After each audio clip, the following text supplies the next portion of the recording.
Thanks to Garfield, former national coach Robert Samuels will be the Jamaica Kingsmen assistant coach for the upcoming Caribbean Premier League. Jeremain Brown reports.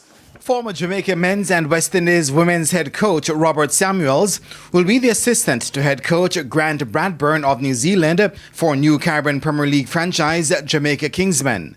Samuels, a former Jamaica and West Indies opening batsman, recently guided Jamaica at the Cricket West Indies Rising Stars Under-19 tournament. The 55-year-old is no stranger to coaching franchise cricket, having guided Trinbago Knight Riders to the first ever Women's Caribbean Premier League title in 2022.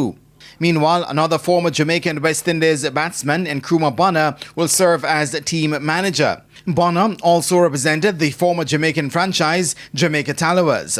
Meanwhile, head coach Bradburn, who represented New Zealand at the Test and One-Day international levels, guided the Hyderabad Kingsmen to an impressive run to the Pakistan Super League final during the franchise's inaugural season in May.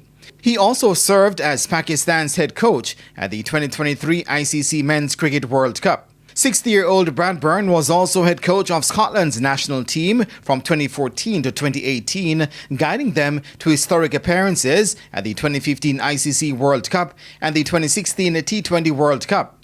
Head of operations at the Jamaica Kingsmen, Adishaiman Singh, reflected on Samuels being appointed to the coaching staff for the newest CPL franchise.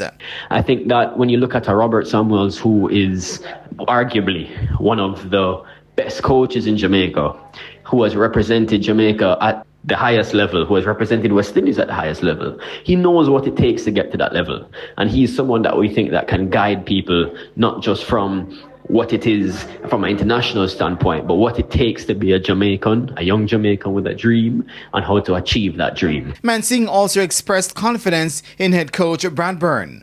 What we're most excited for is that Coach Bradburn is simply focused on one thing, and that is simply to bring a trophy to the Jamaican people. The mix of local and international experts is what's going to allow us to not just uplift our team, and this is also across our young local core of Jamaican talent that will now have access to different mindsets and different coaching techniques that are internationally used. The Jamaica Kingsmen will begin their 2026 CPL campaign on Friday, August 7, against the Antigua and Barbuda Falcons at the Arnorsville Stadium in St. Vincent. And they'll return to Jamaica thereafter, where the CPL will make its return to the island for the first time since 2019, with matches scheduled for August 11, 13, 15 and 18 at Sabina Park. Jeremain Brown reporting for TVJ Sports.